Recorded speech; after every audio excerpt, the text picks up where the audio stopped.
Thank you for joining us this evening. As you can see, this is the perfect moment of the day here at Campuget. We have a beautiful sunset in the trees, and so we're going to talk about a few things about Campuget. I think, as you can see, and this is maybe the first important thing I have to tell you, is that Campuget is in a very old estate. We know that there is a vineyard here since 1753. And as you can see, there is a true chateau behind me. And this is used to be the main entrance of the chateau. So an old estate, which is established in a gorgeous area. And I'm sure I'm not lying when I say that. We are right in one triangle between Nimes, the town of Nimes, the town of Avignon, and the town of Arles. And this is a gorgeous, gorgeous place, right at the crossroad between Rhône, Languedoc, and Provence. And this is where we are exactly this evening. I just wanted to show you a little bit more of Campuget. So this is the chateau. And behind me, you have right here the small house that you can see here with my glass. Here, voila. Has been built in 1641. This is the oldest house in Campuget. So first very important thing I wanted to tell you that we are in this triangle, this magical triangle between Languedoc, Rhône and Provence. And we love this place. We love this place because there is a fantastic classic Mediterranean climate. There is a fantastic soil, and of course we will develop this point later during the tasting. And there is a great team. My team is of course has been created by my family, and that's maybe after the fact that we are in this magical place. Is the second key point is that we are a family. I'm the third generation working here at Campuget. My grandfather came from the northern part of France. And you can see that I don't have the very classic Mediterranean colors. Sometimes people think that I'm British, Irish, or Flemish, depends. But I was born in Nimes. I grew up here, and after a few years in a different job, I decided to join back my family here at Campuget, working with my father and some other member of the family, like my sisters. And decided to continue this family adventure. So my grandfather came here in 1941, and when he came here, it was already an established winery. He had already a cellar. We have a complete old cellar built in 1870. And so my grandfather decided, after he was making beer in the northern part of France, to continue this work through alcohol, leaving the beer in the north, and decided to make wine in the south. So a complete different job, but I think he did a great choice. I'm lucky to say that today he did a great choice because we enjoy very much being in Campuget. So when I told you that we are in the Languedoc, in the Rhône, and in Provence, the three are very true. We truly have the Provençal way of life here. The food is clearly influenced by the Mediterranean and the Provençal side, and we love the Provençal culture. And the town of Nimes is maybe the most western town of Provence, and it has clearly an identity made of Provence. So when we talk about tourism, we are in Provence. When we talk about administration, and I'm sure you remember how it is important in France, we are in the Languedoc. And sometimes it's confusing because people say that Campuget is making wine from Languedoc. In fact, no, we are truly making wine from the Rhône with a truly identity from the Rhône for different reasons. The first reason is the soil. We have a lot of galets in our soil. You know, the French word is galet, which is pebbles. It looks like potatoes, but it is not at all. It is not potatoes at all. It's truly a rocky soil coming from the Rhône River during the icy period. the ice has rolled the soil for centuries and centuries, and it has given a perfect soil to grow a vineyard. And this is a Rhone soil. And the last reason we said that we're in the Rhone is because of the climate, especially because of a wind called a Mistral. And the Mistral happens only in the Rhone Valley. And it has truly built the nature here at Campuget. And actually, it's also built our mood, I have to say, because when it blows, it's terrible for human being. It's great for winemakers, but it's horrible for human beings. And other reason we are in the Rhone, and we will talk about it later on, is that we are having at Campuget mostly some Rhone varietal. We have some Syrah and Grenache for the reds and for the Rosé too. And we have a lot of Viognier, we have a lot of Roussanne, Marsanne. And so they are clearly varietal that have been developed mainly in the Rhone. And that is very important for us because this is our identity. So what I suggest now is to go back to my leaving this beautiful office and going to the wine and start to talk about wine and taste about wine and explain a few details about it. Of course, if you have any question, again, feel free to ask. Maybe I'm forgetting some details. So I go back to my office slowly but surely.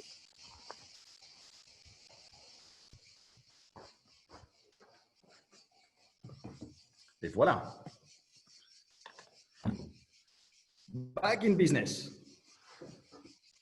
Voila. So we're gonna have three wines tonight. We wanted to show three important wines for us that truly represent the way we work at Campuget. So we started first. Let me check the bottle.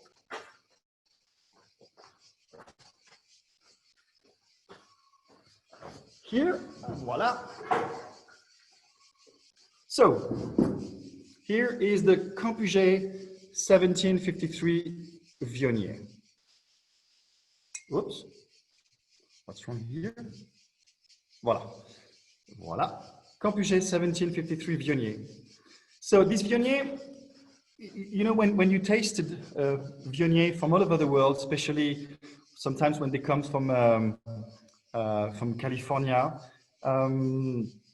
they are very rich, very buttery, very jammy. And I wanted to have a fresh and elegant Viognier. And for that, first thing very important for us is that we have a fresh soil. So we planted the Viognier in a fresh soil. And this is a key, the very first key to really understand our Viognier is that it has been planted in a fresh soil. Second is that we experienced to grow Viognier since 1986 now, when my father planted the first one here. And people told him, you're crazy, the Viognier is to be grown in the northern Rhone, in Condrieu, and not in the southern Rhone. And my father thought that it was interesting to try. And so he planted some Viognier, early 80s, like I mentioned. And we have this Viognier planted so in a fresh soil, and with a clone that has a low yield. And that's very interesting because we didn't want to have something too high, not something too small, but something with the right average. And I think this is the key of the Viognier. When you taste this Viognier 1753 from Campuget, you feel the freshness, you feel a lot of aroma, a touch of exotic fruit, a touch of honeysuckle, a touch of apricot, of course, but nothing very heavy. It's very, very based on freshness and balanced. That's very, very important. To do that, we are very, very careful on the maturity control. So we go back to the vineyard like 4 or 5 times before we pick the grapes of the Viognier, and to make sure that we're going to pick it at the right moment. For me, it is very important. The maturity is the second key after the terroir is the maturity for the Viognier. So we pick the Viognier. A part of the Viognier is picked early. The other one is picked a little more matured. And then we blend them together. And then what we do is that we in the past, I don't know if you tasted some Viognier from Campuget in the past, but we used to have only new oak. And back 7, 8 years ago, I decided to have something more balanced, more elegant. And I wanted to lose some richness. I wanted to enhance the elegancy of the Viognier. And to do that, we decided to use some neutral oak that we buy in different places. We buy it from Sauternes, we buy it from Corsica, and we buy it from Condrieu. And all together, it brings complexity and elegancy to the Viognier. So I don't know if you have it in your glass. I wish you have.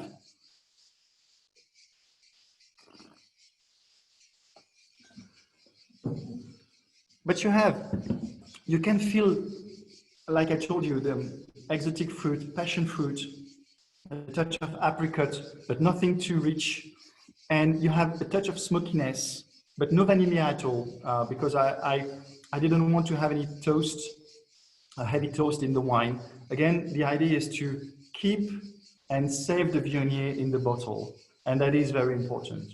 And also to keep this wine fresh during the aging, we use some, we use the glass topper, the Vinolok. We did a lot of different try on different closure to keep this Viognier fresh. And it appears that this glass topper is truly the best one to keep our Viognier very fresh on a longer period. So we truly love this this topper. They are efficient, they are nice, we can recycle them, and so we use them more and more actually. So let's have a little.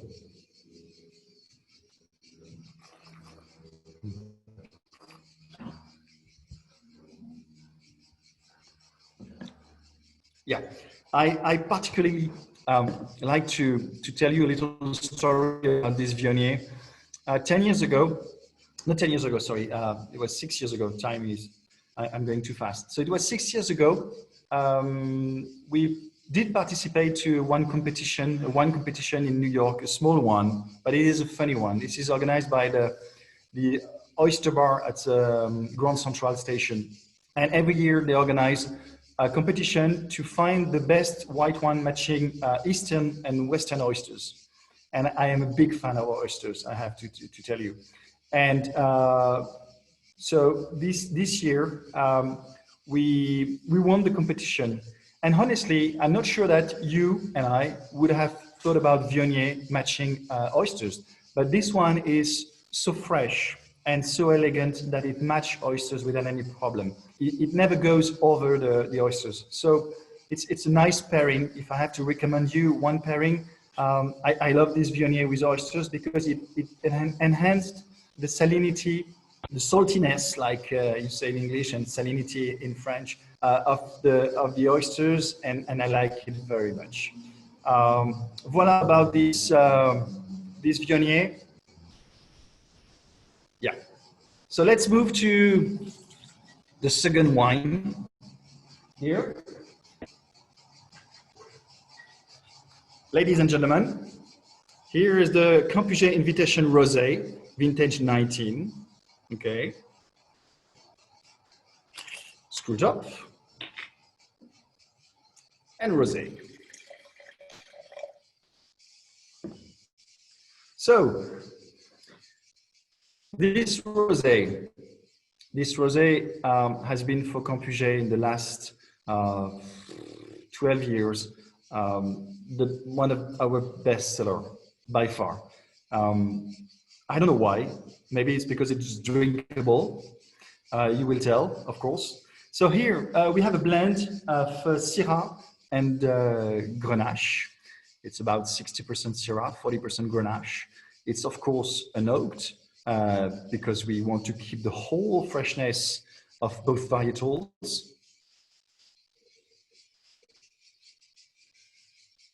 So here what we do is that of course, first of all, we picked the Syrah. And again, maturity control is very important. And what I should say first, I apologize for this, what I forgot to tell you, is that we do at Campuget Rosé, not to make some more concentrated red wine. We do Rosé because we love Rosé, and we have a very important experience now on the Rosé, since we started to do a long time ago. And this Rosé does not happen only in August or September during the winemaking process. It really starts during the pruning season. And we decided to dedicate some part of our vineyard to make rosé. And that is very important. It means that the pruning is different on the rosé vineyard compared to the red vineyards. And the way we grow the vines on the rosé is different than on the red.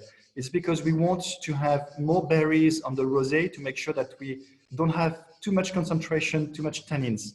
The key is truly to keep the fruitiness and of course the acidity level. And to do that, we must be careful not to have too concentrated berries. So we start to pick with the Syrah. We do a very quick press process, make sure that there is no oxidization. We chill the berries very quickly, we press them very quickly, and then we send them in the tank before we clear everything after 48 hours, sometimes 72 hours. And then we take only the clear juice that we send in another tank, and then we launch the fermentation. And we do that for the Syrah, and we of course do the same for the Grenache. And then after the alcoholic fermentation, of course, we stopped any malolactic fermentation because we don't want any, because it would be a big drop of the acidity in the wine. So of course, we protect the wine to make sure that it does not happen. And then we do a blend. This is, I have to say, one of the best time of the year is when you reach the blending period, when you have the whole cellar with the whole different kind of rosé made of different kind of Syrah, different single vineyard of Grenache. And when you have to decide to blend them all together, or maybe to pick one, or maybe in a bad year, more Syrah, sometimes more Grenache, it will depend.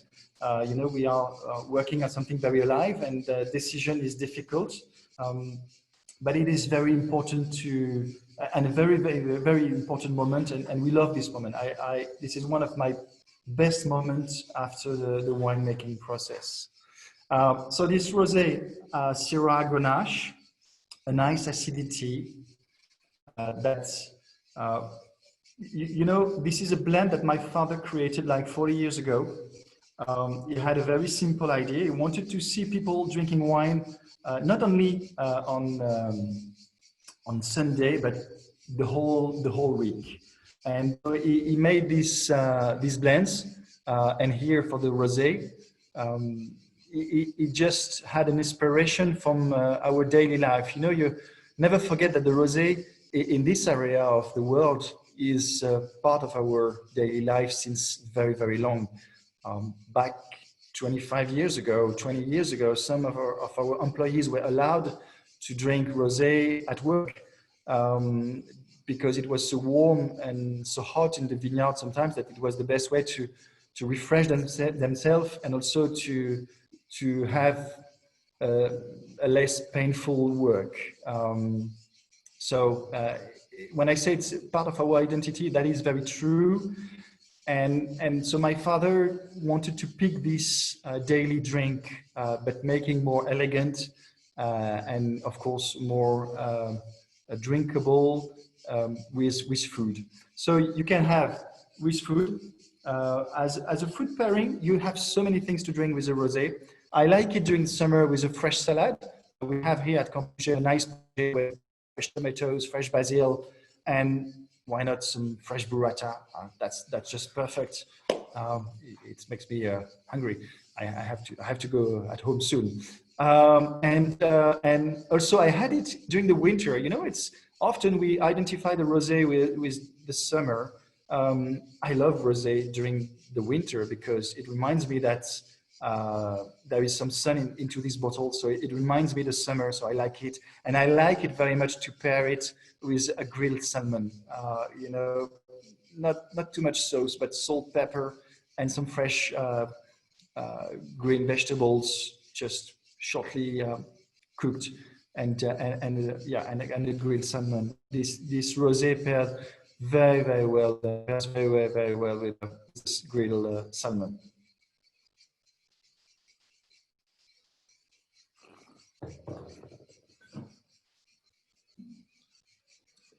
So it pairs very well because the acidity can match with the fatness of the salmon, and this is very important.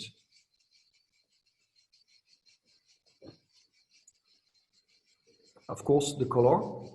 You know, this is a kind of color that says after you saw it, it says drink me.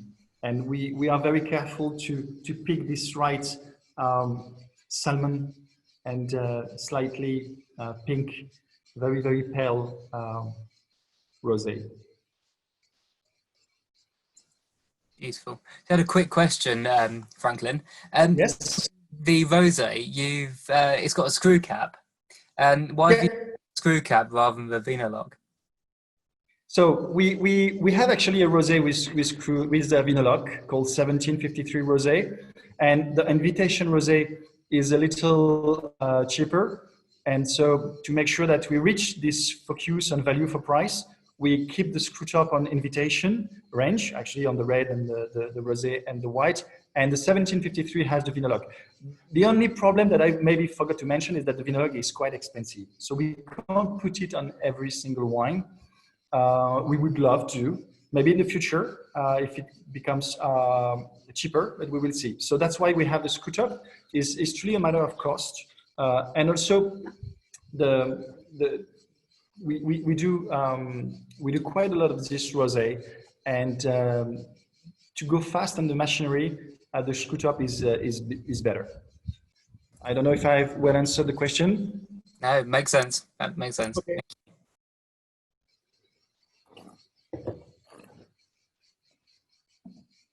So I have to tell you that this is this kind of bottle of rosé. Currently, we have. I don't know how the weather is currently in England, but we have at Campuget since a month now. We haven't had any drop of rain, and it has been sunny every day. And this is clearly the kind of wine we drink every day, really every day. So let's try the red. Voila. Here, I hope you can see it clearly. It's a Campuget Syrah and non-sulfite Syrah. So I have a few things to tell you about this wine. First of all, to remind you that it comes with the Vinolok again, because this is the 1753 range. Okay, so Syrah. Syrah is for us a very important varietal. We used to have at Campuget a lot of Carignan, and it was one of our main varietal. But honestly, the Carignan requests a poor soil, and the Syrah requests a fresher soil. And so after years and years of experience, my father and my grandfather removed a lot of the Carignan and have replaced it with the Syrah. And so now in the vineyard, we have, the vineyard is 150 hectares. On 150 hectares, we have about between 60 and 70 hectares of Syrah. So this is very important for us. It's truly a part of the identity. Of course, you taste it in the rosé, but now you have this red. In the past, we had a 1753 Syrah Classic. It comes from almost every year. It's not always the case, but almost every year, it comes from a single vineyard at Campuget called the Bartas. Bartas in old Provençal language means the place of the bush, where we have a lot of bushes everywhere. So it was a wide area, and we cleared everything a long time ago, and we planted some Syrah. We had some massive pebble there. And so every year, 1753 Syrah is made of this, it comes, sorry, from this single vineyard. We planted them like 25 years ago now. And then we blend them with another Syrah coming from a vineyard that we bought from one of our neighbor, Mr. Roux. And Mr. Roux had some great Syrah, and now we blend this single vineyard from Mr. Roux, quite old, with our own Syrah. And we have a great experience with this Syrah now after so many years. And what we decided to do 3 years ago, it was to try to make a wine without sulfites. It was not an easy challenge. You know, it's when the sulfites that we add in the wine, or that the yeasts produce themselves naturally, does exist to protect the wine from any bacteria, any oxygen. And so when you realize, when you decide to make wine without sulfites, you will have to make sure that the wine will be fully protected from oxygen from the very, very beginning until the bottling. And this is what we have tried to do with this Syrah. So here you have vintage 2018, and this is an absolutely unoaked Syrah. So I wanted you to have my vineyard into the bottle. You have no oak, you have no 15.5 alcohol, you have no residual sugar, you have the purity of the Syrah grown at Campuget and representing the vintage 2018, which, by the way, has been a nice vintage with a bit of rain during the summer and during the late spring. So it was a very balanced vintage 2018. So I suggest to pour a little bit of this Syrah.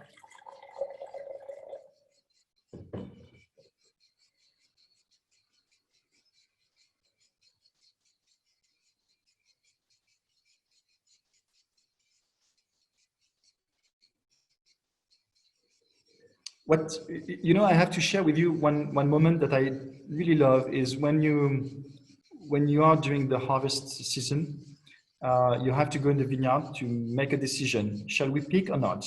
Is it enough matured or not? Do we have the balance we are expecting or not? And so you go in the vineyard. It's nice. It's a nice moment because you are away from all the machinery in the cellar, all the tractors and everything. You are alone. And you have to walk in the galley, in the pebbles, and you have to stop and to just take some few berries in your mouth. And you take these berries, you crush them in your mouth, the skin, the pulp, and everything all together. And it has a very special taste. I don't know if it is psychological or if it is true, but it has a special taste too. And in 2018, I tasted a lot of pepper, a touch of violeta, and I wanted to have this into the bottle. And this is what we did with the 1753 Syrah, keeping, again, the freshness, but keeping the aroma I had in the vineyard during the vintage 2018.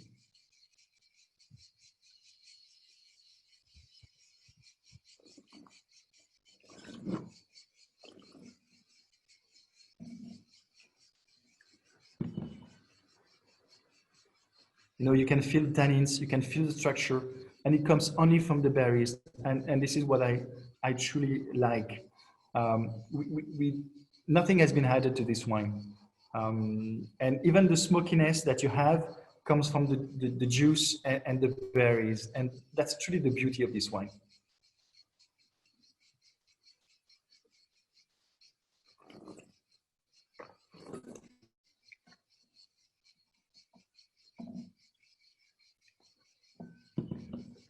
So sometimes people ask me how this wine will age. We did everything to make sure that the wine will age for long. So the wine is filtered to make sure that there is no bacteria that could change the taste of the wine on a negative way. We also, during the bottling, we filled the bottles, first of all, with nitrogen gas to make sure that the oxygen is fully pushed out of the bottle. And then we fill in with the wine. So there is absolutely no chance for the wine to see any piece of oxygen. That's truly the key of a successful non-sulfite wine. And also at the end, we use the Vinolok again, that we love. And the Vinolok is very hermetic and protect the wine from any oxygen coming from outside. For example, if you compare with the natural cork, you will have an exchange. Here, you don't have any, or very, very tiny one. And so that's very, very important to preserve the wine for the future. So it's a wine that you can lay down or forget in your cellar for a few years if you want, without any doubt. I'm very sure about it because we did the experience here, and after a few years, the wine behaved and showed very, very well.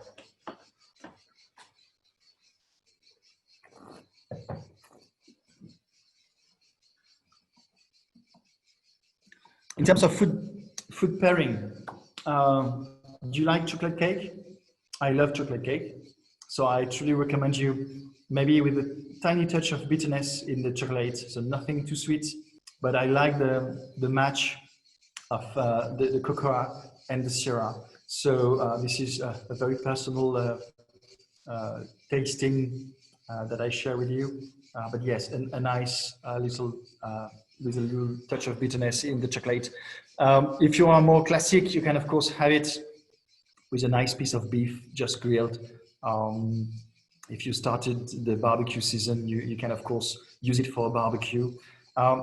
Never hesitate to chill it a little bit. Don't serve it too warm because you have a nice structure and strong structure in this wine. So the fact that if you chill it a little bit, then it will be very helpful to really enjoy the elegancy of the Syrah. And with few minutes, the wine opens very, very quickly because there is, as the fact you don't have any SO2 in it, the opening comes very, very quickly, and it makes it drinkable in a second.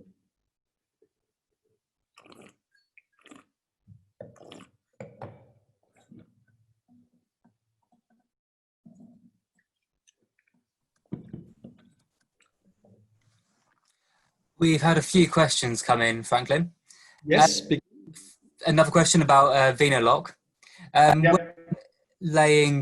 When aging a wine that's under Vinolok, would you like horizontally or store it standing up, or does it not matter? Standing up. It's very important to store the bottle standing up in your cellar when you have Vinolok. Very, very important. Why is that? Because to make sure that you don't have any problem. It's the best way to maintain the wine in good shape. So maintain your bottle standing up. And actually, we ship the wine with bottle standing up also in our cases from Campuget. Makes sense. With regards to all of your wines, do you use fruit exclusively from your own estates, or do you buy any fruit in? So here it's all the wine we tasted. Yes, the three are made with our own grapes. So it can happen if we have, for example, a weather problem like a hailstorm or thing like this, that we need to buy a few things. But we usually make our wines with our own grapes. 150 hectares. It's a lot of grapes, so we can do wines with our grapes. It does sound like quite a lot of grapes. Have you noticed any effects from climate change in your vineyards over the last few years? Actually, I can't tell it. I can't tell that we've seen any change. But there is something very important, is that the Mediterranean Sea, which is 40 kilometers away from Campuget, is higher and higher every year. when I was 5 years old, so it was 40 years ago, I used to go to the beach here, and all beaches have disappeared. There is absolutely none of them now. And it means that one day, 1 year, 1 week, I don't know, 1 century maybe, the climate will change here with the so high Mediterranean Sea. So what we do at Campuget is that we are working on this, and we have tried to identify varietals from different places in the world with different climates. And we decided to plant some very, very exotic for us, some very, very exotic varietal. We planted some Saperavi from Georgia in the Caucasus, because Georgia has a very different climate from what we have. It's a continental climate with very strong storms sometimes big drought, sometimes very cold winter. So we planted some 8 years ago, and we continue this experience. We planted some Albarino from Spain, and next year we're going to plant some Assyrtiko from Greece to see if we can identify grapes able to face a sudden or long-term climate change. Good idea. Have you released for Saperavi yet, or is it still experimental? It's released. It's a non-sulfite Saperavi. It's released, and it's a very successful wine. I really did not expect, because when I planted some, it was 8 years ago, with this process, looking for something from a different climate, and we love these grapes. It's very interesting to grow it. It's quite resistant to drought. Last year, after 6 months without any drop of rain, we truly had no problem at all with this varietal. Completely different what we could have with the Grenache, or sometimes the Grenache turns to very alcoholic, high in alcohol with the drought, and with the Saperavi not at all. So that's very, very interesting. So it's released, and it's very successful, and we are very, very happy to have it now at Campuget. Good. I'm looking forward to trying it. I will send you a sample. With regards to legislation, are you free to plant any varietals you want, or is there a bit of restriction? So the rules in France are not actually the French rules; they are the European rules. You remember Europe? Joking. Low blow. So, we are missing you. You know. We have to respect one rule, is that the varietal must be part of the European catalog. So that's why the Saperavi, it was possible to plant some, because few countries in the Eastern Europe have it on board, like Romania, and so that's why we were allowed to plant some here. So it's not produced under any AOC. It's of course produced under Vin de France, because there is none of the AOC in France have Saperavi authorized. But so we can plant some. As long as the wine is part of the European catalog, you can plant it anywhere in Europe. For example, we're going to plant, so like I mentioned, we're going to plant some Assyrtiko. It's part of the European catalog, so we can do it. When you plant the Assyrtiko, are you going to plant it in the basket vines they normally are on Santorini? No, we plant some. Everything is under trellises. Cool. Yeah. Trellises on two level of wires, because the Saperavi is quite high when you have to when you want to grow it, like we do usually for the Syrah. So yeah, two level of wires. Good. Other than the wines that you produce and your own wines, what are your own personal favourite wines and wine regions out there? Out of Campuget wines, I have two things that I really like. There are wines from the Northern Rhone. I like very much wines from the Côte Rôtie. And then my second choice is for Burgundy. When a Pinot is great, there is nothing better than a great Pinot. So yeah, that's truly my second choice. And I have to share also with you a choice. I love Pinot Noir from Oregon in the United States. They are so different from Pinot Noir from Oregon, so different from Pinot Noir from New Zealand. But I love Pinot Noir from Oregon. I think it's truly a great place to grow Pinot. We will never grow any Pinot in Campuget, so when I can taste nice Pinot, I love to go in Burgundy, of course, and in Oregon. You make the most of it. Sorry? You make the most of the Pinot Noir when you can taste it. I wish we could have some Pinot Noir at Campuget, but it's not a good choice. Not possible, no. Perfect. That's all the questions we've got. Thank you very much for your time tonight, Franck-Lin. It's been very entertaining, fantastic tasting. Thank you. Thank you very much. Thank you, everybody, for joining this tasting. It has been a pleasure. Thank you for making this possible, and see you very soon. Take care, all. Fantastic. Thank you. See you soon. Bye. Bye. Cheers.